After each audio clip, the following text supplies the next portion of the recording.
9 o'clock, so let's move with our first item, which is the budget public hearing. Irene, if we could do the invocation, and we'll use that for the regular board meeting as well. Sure. Father God, we come before you today pleading your grace and mercy on this budget meeting. We seek for your understanding and insight into how best to use our resources so that they may be a blessing to many. Help us make wise decisions that are just, fair, and pleasing in your sight. Amen. Amen. Pledge allegiance.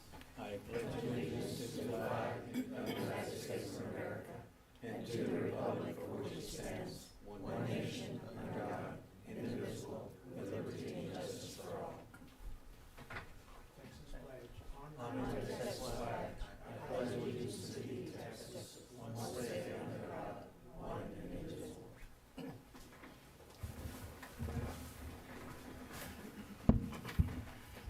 Okay, Irene, also, could you do roll call for the hearing as well as we'll count it for the regular board meeting also? Yes, sir.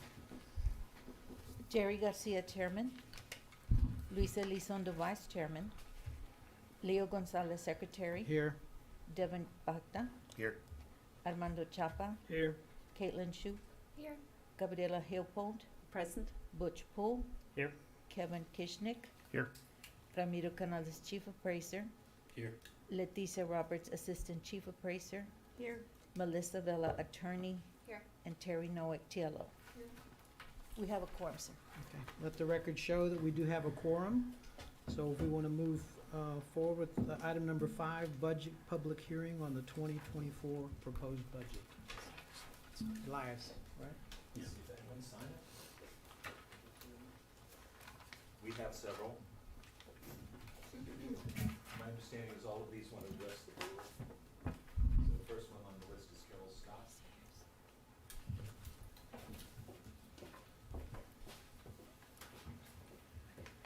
Good morning. I'm Carol Scott, Chairman of the Board of Regents of Del Mar College. You have been provided a letter from Del Mar College, or will be provided a letter from Del Mar. Got it. You got it. Thank you. Regarding the valuation dispute that is ongoing and the negative impact of the current situation on Del Mar College. This will have, if the valuations go forward as we understand that they are today, with no change, the result of these pending valuation disputes would give us a catastrophic financial impact on the college's budget.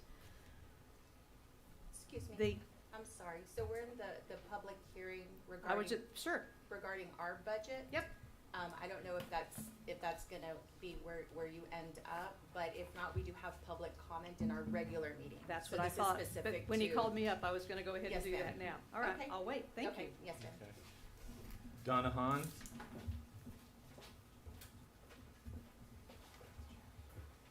Good morning. My name's Donna Hone. I'm the Chief Financial Officer for Corpus Christi Independent School District. Due to the current financial implications, I'm requesting on behalf of CCISD that Nueces County Appraisal District's 2024 budget remain the same as the 2023 adopted budget. Thank you.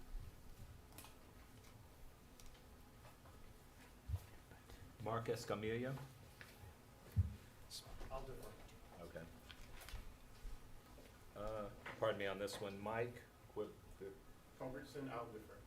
Okay, So we will- got it. No further. That's it? Okay. So let's move on to adjournment. Do I need to do a motion? Yeah, motion. Can I get a motion to adjourn the public hearing? So moved. Okay, second? Second. Okay, all in favor? Aye.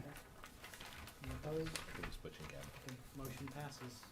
So it's adjourned at 9:04, the budget public hearing. We'll move on to the regular meeting of the Board of Directors. We have already established, everybody still here? We've already established that we have a quorum. So we can move on to item number 5, which is public comment. Okay, Carol Scott. Sorry about that. That's quite all right. I'll come back and start again.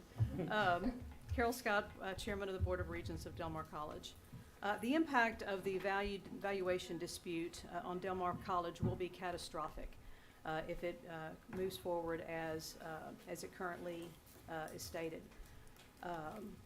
There's a potential loss of revenue to the college in the neighborhood of $18 million. This is outlined in the letter that we provided to you. The potential negative impacts of the evaluation dispute would result in an estimated loss to our M&O tax revenue of approximately $17.6 million, to our debt service of approximately $5.2 million. We do have some minor reserves that we could potentially carry over, but that's not going to solve this problem in the long run for us. There is a potential negative impact to our bond rating because how this would affect our debt service, as well as potentially requiring us to cut our budget expenditures by $18.2 million overall. We are funded primarily from property tax. We do have about 25% of our revenue comes from tuition and fees. Those have already been set for the next fiscal year for our students, and about 25% of our revenue comes from the state. Dr. Escamilla and I spent the better part of the last 2 years working on a reformulation of the state model for community college finance, and that is now set. We're not going to see a change in the community college finance model for the state of Texas. The local property taxes are what carry the bulk of our operation and debt service, and all of our debt service funding. I respect your duties and obligations, and I respect the process for the pending protest. What I'm asking you to consider is the seriousness and severity of the financial impact on the college and on our operations. And I'm asking you to look for an interim arrangement that would allow the college and other taxing entities to continue our normal activities while the protests are pending. It is extremely harmful for local entities like Del Mar College, Nueces County, CCISD, and others, and who rely on property taxes. This is a situation that would devastate our budgets, our programs, our personnel for probably more than a decade. With property tax caps, we could not go back and immediately retroactively go back to an increase. We would have to slowly over time try to repair the damage from this one fiscal year. It would gut our programs, and it would gut our financial ability, both from an operation and from a debt service standpoint. So I'm asking you to respectfully consider any opportunities before you that would allow us to continue our normal operations in the next fiscal year. Happy to answer any questions, and we do have folks from our financial office and legal office and our CEO here as well. Thank you all. Mark Escamilla.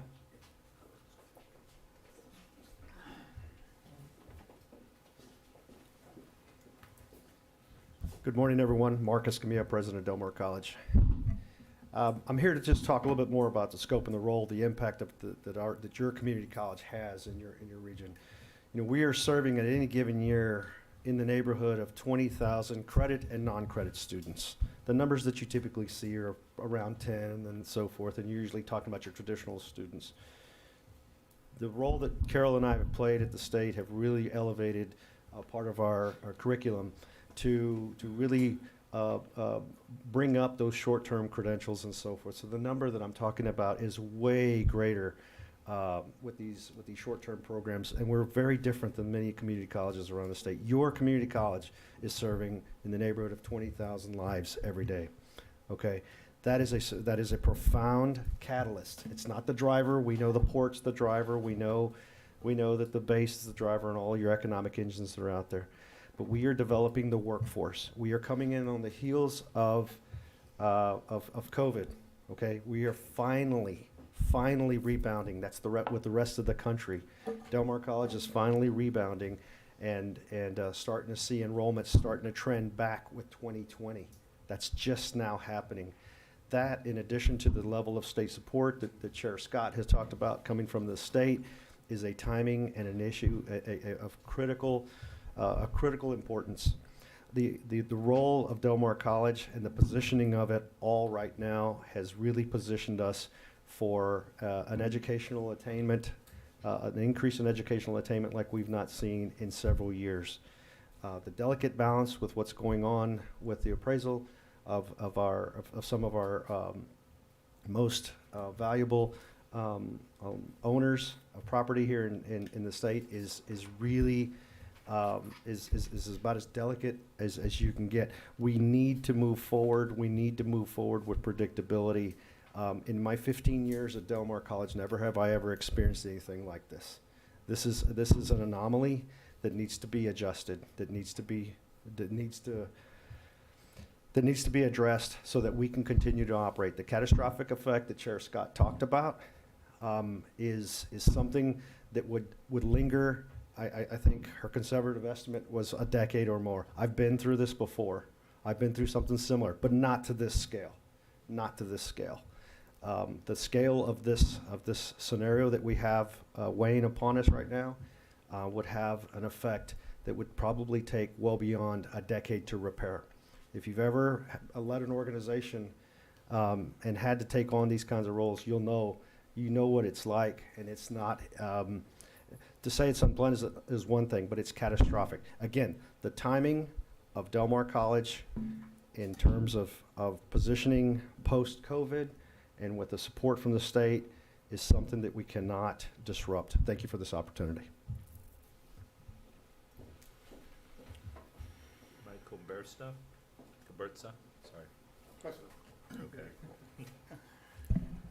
Good morning, Mike Culbertson. I'm the CEO of Corpus Christi Regional EDC. If you don't know who we are, we try to bring companies here. And I will tell you, one of the things when we're first talking to companies is we bring Del Mar College in because the workforce is so important. But more than that, you think of, people think of us as we bring projects in and the counties and the cities benefit because of tax, property tax, sales tax. But it's more symbiotic than that.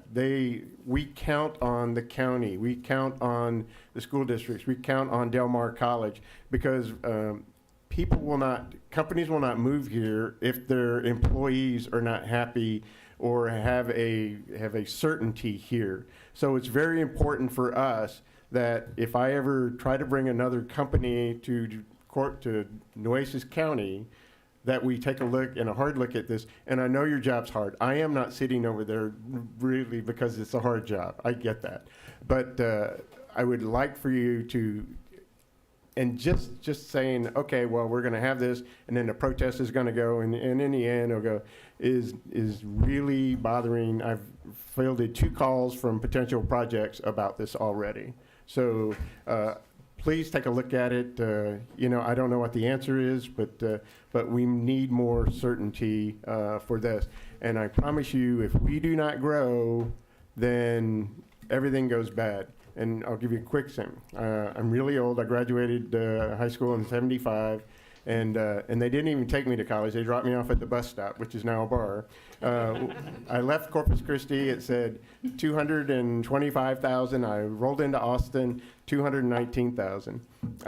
30 years later, and a lot of stuff, my wife said, I'd like to move back. So we came back. We rolled into Corpus Christi in 2005, 30 years later, and we were at 254,000, 277,000. That's it. That's what happens. That's what happens when you don't grow. So I don't know what the answer is, but please take a look at it. Thank you very much for your time. Thank you for your service. I know this is not easy, and I thank you very much.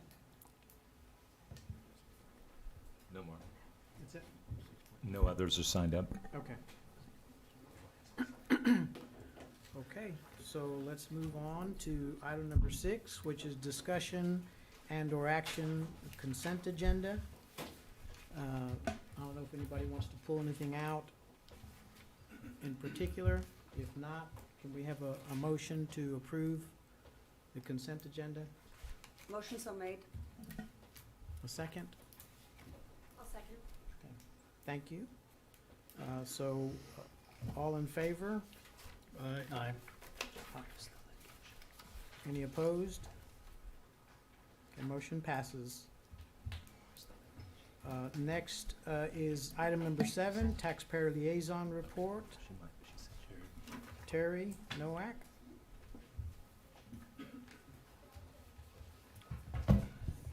Good morning, everyone. Good morning. Sorry. As you can see from my report, the ARB is very busy and will be utilizing your boardroom again in the afternoon for their 5th panel. They've been running 5 panels since June 19th. Predominantly down here is telephone, so we don't have property owners running up and down the stairs. And it's been very beneficial, and they appreciate you allowing them to use your room. Most of the property owners have been very calm and respectful. Most being the operative word. And they really have been. Usually they just need to vent. They'll call me or come into my office and, they just need somebody to talk to because they're frustrated or whatever. So for the most part, it has gone well for the ARB. I have had several property owners inquire about arbitration. I don't discourage them, I don't encourage them, I just tell them, you have about 4 weeks before they get their determining order. I just think about it. Is it gonna benefit you? Are you gonna save that much on taxes?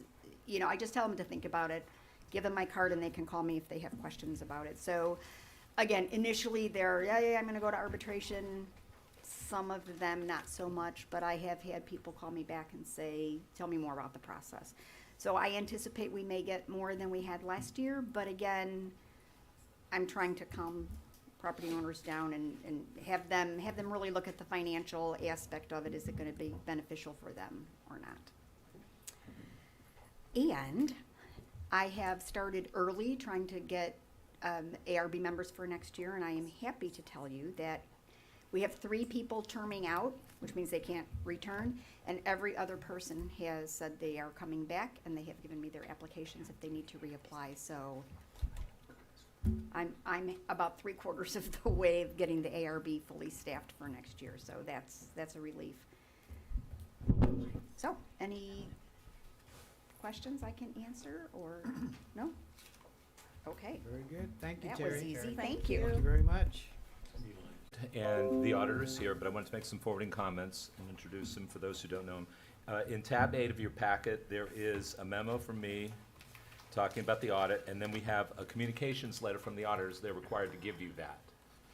Separately, you have in front of you the audit packet. So the code requires that the district board conduct an audit, a financial audit of the district once a year. And this year it was done by Gowan Morales Smith, PLLC. David Morales is here to talk with you and kind of walk you through the audit. Okay. That's David. Good morning. Morning. You guys were all provided an audit report package. I'm gonna make reference to page numbers. Those are the ones that are printed on the paper, as opposed to your PDF version. I don't know what page it goes in, so, yes, yes. There's some also extra copies. I have some extra copies in case anybody wants to look at paper. They're all on paper right now. Okay. All right, like Elias mentioned, my firm performed the audit for the district as of the end of the year, which in your case is December 31st, 2022. And on page 2, we give our professional opinion related to the financial statements of the district. It states there on the first paragraph on page 2 that we have audited the accompanying financial statements of Nueces County Appraisal District as of December 31st, 2022. In the paragraph right below that, we give our professional opinion, which states, in our opinion, the financial statements referred to above present fairly in all material respects the respective financial position of the government activities of Nueces County Appraisal District. So that is an unmodified opinion. There was nothing during our testing or any audit procedures that would cause us to modify that opinion. Below that talks about the basis of the opinion, responsibility of management. Next page on page 3, It talks about the auditor's responsibilities related to the financial statements. Beginning on page 5 is the management's discussion and analysis. What this document is, it's management's opportunity to put in there some information related to the district, related to, for instance, financial highlights, talk about overview of financial statements, comparative financial information between 2021 to 2022. The numbers in that financial discussion and analysis are consistent with the audited financial numbers that we audited. So what's in MD&A is not different than what we have related to our financial audit. Okay? All right, let's turn over to look at some of those numbers on page 14. On page 14 is the governmental fund balance and the statement of net assets or net position. We're going to concentrate on the first column, which is your general fund, because that's the way you do your budgeting. The next column, the adjustment related to it has the fixed asset, has the pension liabilities, it also has your internal service fund, which is your self-insurance fund. So we're going to focus on the general fund. So if you look at your first column there, your cash available as of the December 31st, 2022 was $5,952,000. You had a few receivables and some prepaid expenses. So the total assets of the district and the general fund was $6,076,000 as of the end of the year. Right below that are the liabilities outstanding as of the end of December. Then you have your unavailable, about middle of the page, unavailable revenue assessments. What that is those are funds that have been received, but they're not for the next fiscal year. So they're deferred, if you will. So they're unavailable at $2.4 million. So assets minus those liabilities equal your fund balance. And your fund balance is in various stages. You have unspendable, assigned fund balance, and committed. And those are detailed on page 31, and we'll talk about those in a few minutes. But the total fund balance for the district as of the end of the year was $2,838,000. All right, next page shows the activity or income and revenues related to the district for the fiscal year 2022. Again, we're going to concentrate on the general fund balance. The total revenues for the district for the fiscal year, primarily taxing units, was $9,527,000. The expenditures, you have your personnel costs, supplies, et cetera, and those are detailed on page 42, and we'll talk about those in a second as well. But the overall expenditures for the district were $10,054,000, and basically you incurred expenses greater than the revenues you took in by $527,000 for the fiscal year end. Next couple pages, page 16 has to do with the internal service fund, the self-insurance fund. We'll skip by that. If you turn over to page 19, on page 19 begins the notes to the financial statements. What the notes do is give the reader some financial information, expand on some of the financial documents or financial numbers beforehand. As for instance, if you turn over to page 30, the middle of the page on page 30, footnote C will show your capital assets, show what you began with as far as infrastructure, furniture, vehicles, building, et cetera, what was added, what was deleted, and what you ended up with at the end of the year. On page 31, we talked about the fund balance. Here are the various, categories of fund balance. You have committed and assigned. So in the committed, you see there you have $100,000 for building maintenance, capital acquisition of $630,000, et cetera, et cetera. So it gives you further information related to your fund balance and how you've committed and or assigned those fund balances. Last thing I want to talk about, let's turn all the way back to the back on page 42. This is the detail of the expenditures on a functional basis. So it'll show, like for instance, your personal services relates to payroll and salaries of $5.9 million as of the end of 2022. And for comparative purposes, we put the 2021 balances. That way you can show what went up and what went down. So your overall personnel services costs increased by about $417,000 from 2021 to 2022 fiscal year. Similarly, supplies and operating expenses. The expenses related to supplies and operating by those various functions was $528,000 in 21. It was $582,000 in 2022. So that increased about $54,000. Then right below that, your professional services by those functions again In 2021, it was $2.2 million. At the end of 2022, it was $3.3 million. The vast majority of it being that legal contingencies and legal fees. That's all I have as a presentation. I know you guys were provided this electronically or paperly earlier. So if you have any questions as you're reviewing it or at this discussion, I'll try to answer those at this time. Any questions?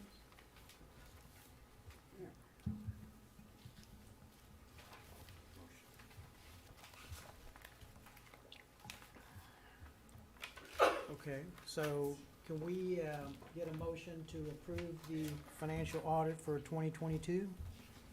So moved. A second? Okay, second by Caitlin. All in favor, say aye. Aye. Opposed, no. Motion carries. Thank you very much. Thank you, David. Okay, next item on the agenda, number 9, discussion related to the fiscal budget 2024. Elias, I'm sure that's, So the reason we have this agenda item is so that you guys can actually deliberate with staff on anything that came out of the budget public hearing. And there was one comment made, a request by CCISD to hold the budget at the 2023 level. So I have a separate stack so that you guys didn't have too many things in front of you. Can you help me pass these out? This is the copy of the budget that went out to the entities after we had worked on it, decided to make those 2 big changes in it. It's essentially the same, except that we took the construction, or what I call it the refurbishment project, out of the fund balance, and also to take the additional $500,000 that we wanted from the fund balance. So the increase in this budget went down from. So instead of submitting to the entities a budget with a 13% increase, we submitted a budget to the entities with a 2.5% increase. Make sure that I'm telling you the right thing. It's either 2.25 or 2.5% increase. 2.25. So, Elias, where is the 2.25% increase coming from? That's for the audience as well as for us. okay, so I'll go down. If, on the document that I just gave y'all, if you'll go to page 12, a lot of these will sound familiar.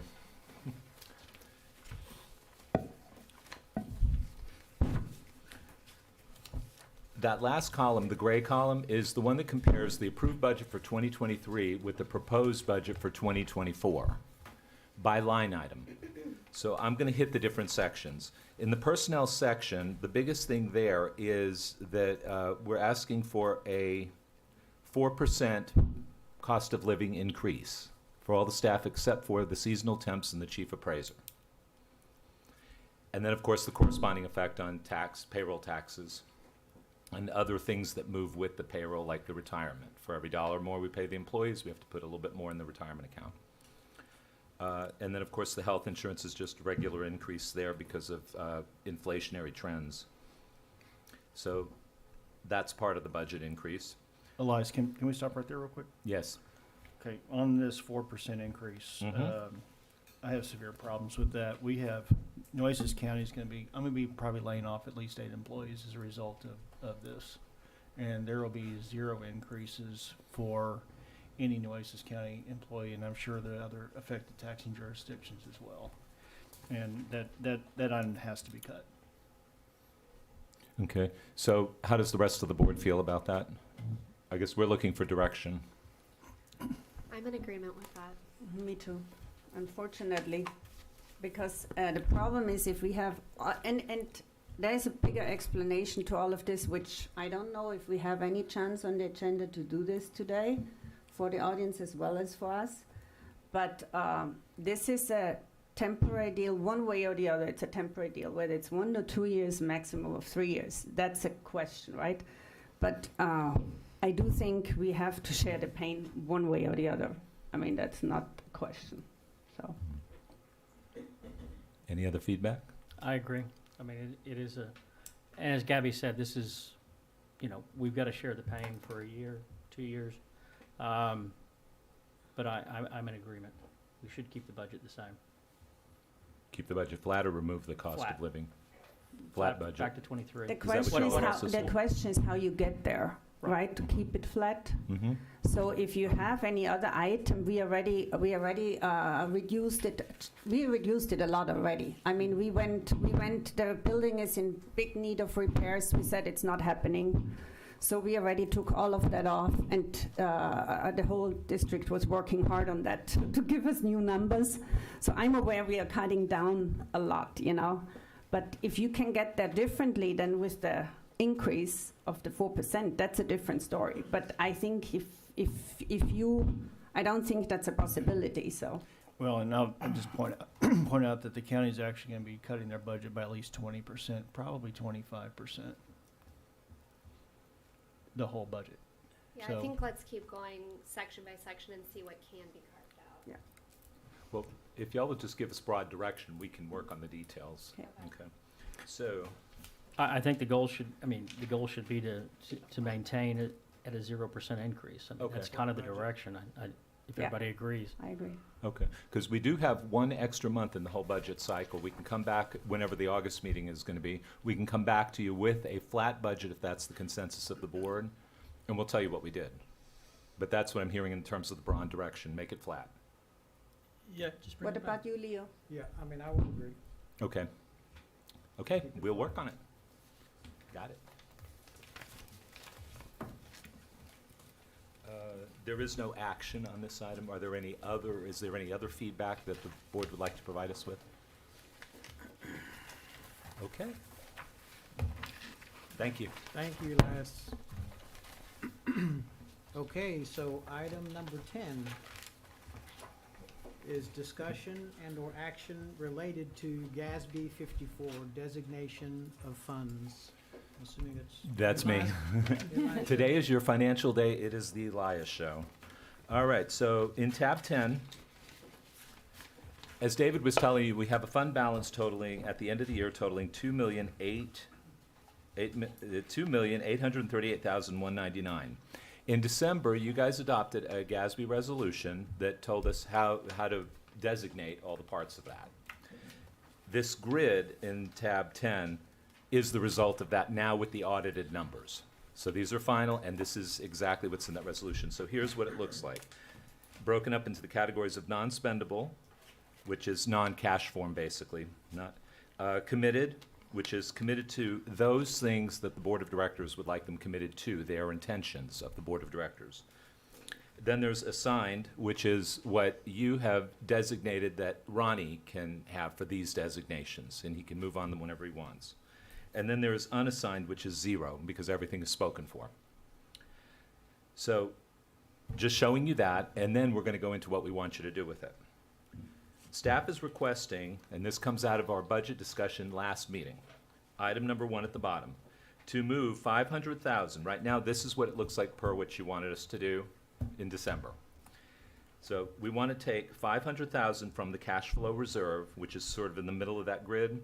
It has a balance right now of $1,167,370. We want to take $500,000 of that and move it up into the line above it, the litigation fund, to supplement the litigation fund because of all this litigation activity that's going on.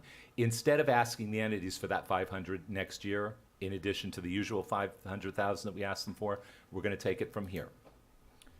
The second thing we're asking you to do is to designate $598,000 from the capital acquisitions reserve, which is the, under committed, the second item. It has a balance right now of $630,893. We'd like to redesignate or repurpose $598,000 of that to put it aside to get moving on the third floor project when that time comes. Because that, half that floor needs to be refurbished. It's still like 1995 up there. It's uninhabited. Okay. The third thing that we'd like you to do is to just look at what's here and the 2 things that I'm asking you for and see if you're okay with it. If you want to make any other changes, let us know. I'd be happy to do those.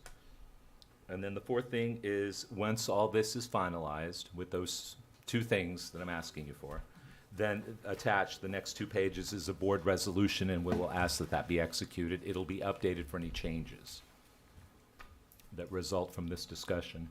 But the only thing right now we're asking for is everything stay the way it is, except for the two things. Repurpose 500,000 instead of asking the entities for it in 2024, and to repurpose 598,000 for the third floor renovation. Elias, does the third floor have HVAC now? It does, yeah, well, yeah. Doesn't operate very well, or? It operates okay, but if we do the third floor, it triggers a lot of code type things. The way I understand it from the architect, it triggers several things to be done with it. If I'm you, not sure, like reducting it and all that. oh, if you upgrade the HVAC, then gets out of code, and a bunch of other things have to be done. My understanding is the units on the roof won't change. It's just the way they get to all the offices up there. And that would trigger bringing everything up to code, which would then be more expense. I think so, and then that triggers a certain electric upgrades, because the building has problems with electricity all over the place. Okay. So you're requesting a motion to amend as recommended For those two items. to approve the, yeah. Normally, this is what it looks like. To approve the resolution as amended, recommended. I have a question. Should we hold off on that amendment till we see what the Yeah, that was- revised budget comes through? I mean, because we're moving money around, but we don't know what's gonna happen with the budget. It doesn't really agree. make a whole lot of sense to revise this right now. Well, okay, just a thought on that. Yes, you can, Yeah. whatever you want to do on that. But we're talking about two different things. This is money we already have. The budget is stuff for the future. But you may need some of that money in reserves for other purposes once you redo the budget. So I think we probably need to hold off and make sure you don't need to use these in other areas but when you cut the budget. Oh, in which case we can revisit Yeah. this anytime. But Yeah. either way, you want to hold off? I'd recommend holding off until we have that budget. Rest of you okay with that? I This can be agree. done anytime. Would that be then, would we table this then? Yeah, Mhm. I would say table it. Yeah. Yeah, so let's. It can be done no anytime. action. Budget We related, need- so, then yeah. we need Yeah. a motion to table, don't we? Motion to table. Fine. Second. Okay. So moved, So motion put that tabled. aside.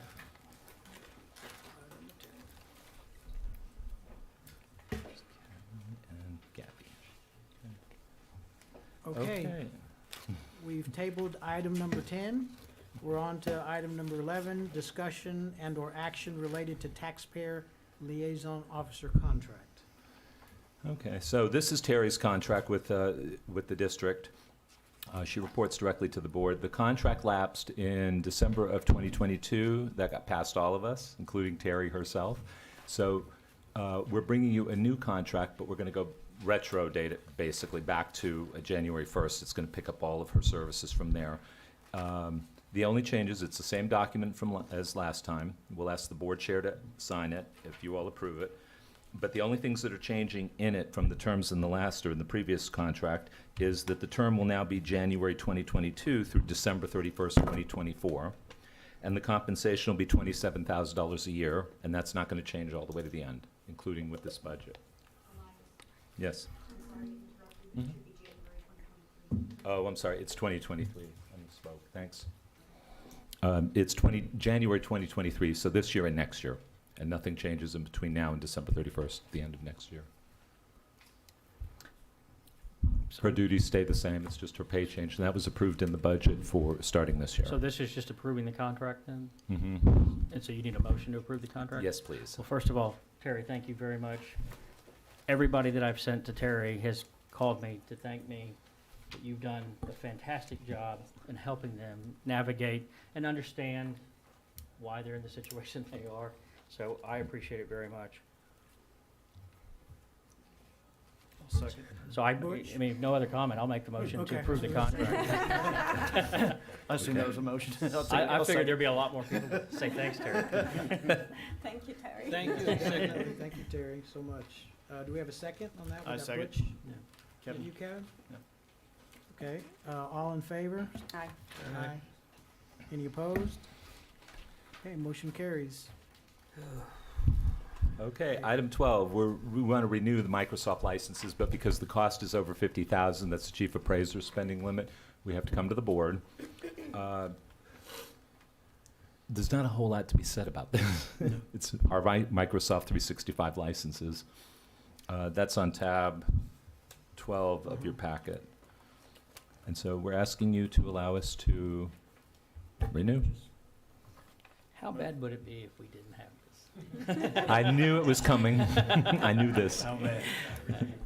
Yeah, Board chair, the big hammer. chief tablet. Go back to tablets and things. Okay, you're gonna ask about bids? No, Okay, we did DIR. So, just Elias, you did go through the Texas Department of Information Resources for all the different pricing, right? So that's Yes. the best you can do? Okay. and Best then, price and terms. Yeah, okay. So move to approve, to yeah. approve. All Second. right. So motion, Butch and Gabby, second. All in favor? Aye. Aye. Any opposed? Motion carries. Okay. Number 13, item number 13, discussion and/or action for ratification of engagement letter with Greer, Hertz, and Adams, LLP, to represent the district in the Valero litigation. Melissa? So this is just a ratification. We hired Greer and Hertz under the Chief Appraiser's authority. And so in the event that it goes, the dollar amount goes past the 50,000, we just wanted to get your ratification, so that we don't have to come back at a later time. So it is just a ratification. So move. Second. Yeah. Is that you, Kevin? Yes. Okay. So Kevin and Butch, first and second. All right, all in favor? Aye. Any opposed? No, okay. I'm sorry? Sure. You wanna do that, Sure. Melissa? Mike and Scott, if you want to come up and just introduce yourselves and just give us a little bit of your background. Good morning, everyone.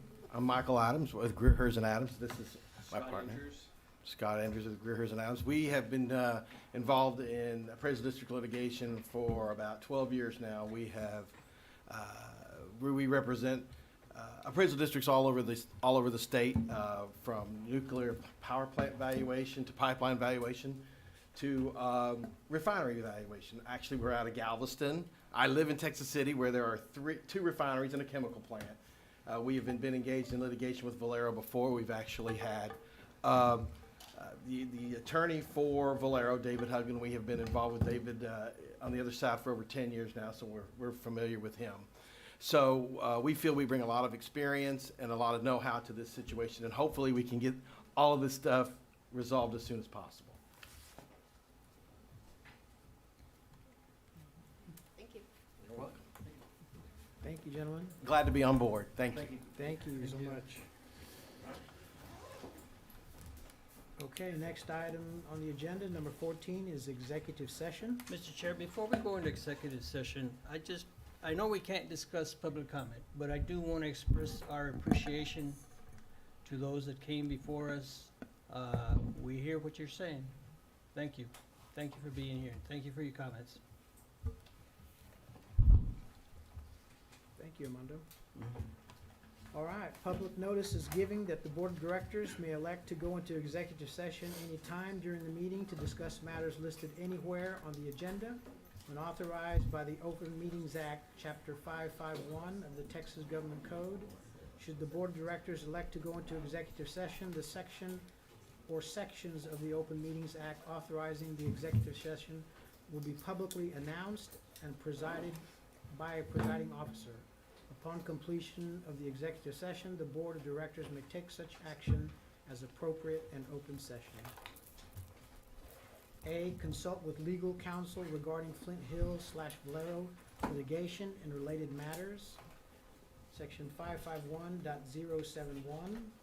B, consult with legal counsel on legal matters relating to 2023 refinery valuations, including anticipated litigation and related matters, Section 551.071. C, consult with legal counsel on legal matters relating to the property valuation certification process and related matters, Section 551.071.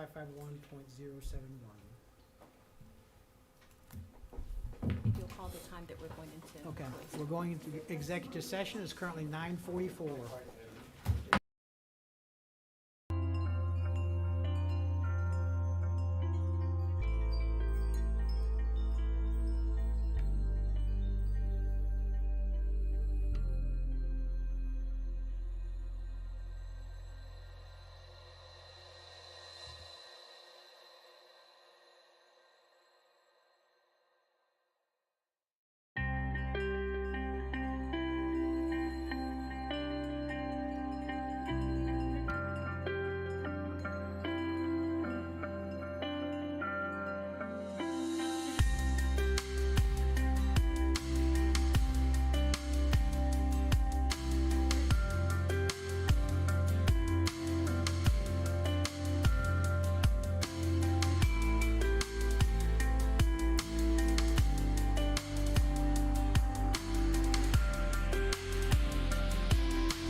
dog, no Okay. pony. We're good. He's on. We're on? Okay. Go ahead. The approval process that you all have is pretty normal for most entities. Right. I mean, it's just that they're talking about, can we put a cap on the expenditures Right. before, and come back to the board and say, we're reaching the cap, do we extend or not? Is that what you're saying? Yeah. I think that's what we're trying to say. I think, it would give more comfort to the board just to have those parameters in place, or at least me. No, I agree. I think that if we say 50, whatever, once you get to 60 or 70 or 75, hey, we probably need to go and get that limit raised. But I think that there should be cap. I don't know, do we revisit the motion that's already passed? Let us have an opportunity to visit with Elias and maybe come up with the policy, and we can bring it back to the next board meeting. So for now, it would be, right, a spending policy with that intention. So for now, it's approved, we're good to go, but we'll come back with the policy and Okay. visit with you guys about that. That's good. Put that on the Thank you. agenda for next. Oh, meeting? absolutely. Okay. Yes, yes, ma'am, yeah. We'll do that, okay. So back to 16. Okay. So go Back back, to okay. 16. No, it's very short. As far as the 23 reappraisal notices, we're up to about 37, almost 38,000 protesters that have come through the front door this year. And we're still not done yet. We still got about, how many more days left, Letty, before we cut off? Next Wednesday. Yeah, Or by we- next Wednesday, we begin to cut off so we can get everything ready, so the ARB can certify the tax roll, and then they'll, in return, give it back to us and go from there. Everything, like I said before, we've had a lot of taxpayers come through here. Staff has been doing real well. They try and be as transparent and helpful as they can be. Terry alluded to the fact that she has not really had any complaints, which is pretty much true. Anytime that there is complaints, Terry will let us know what they are, and then we can address them. Other than that, that's my report. Okay. Any questions?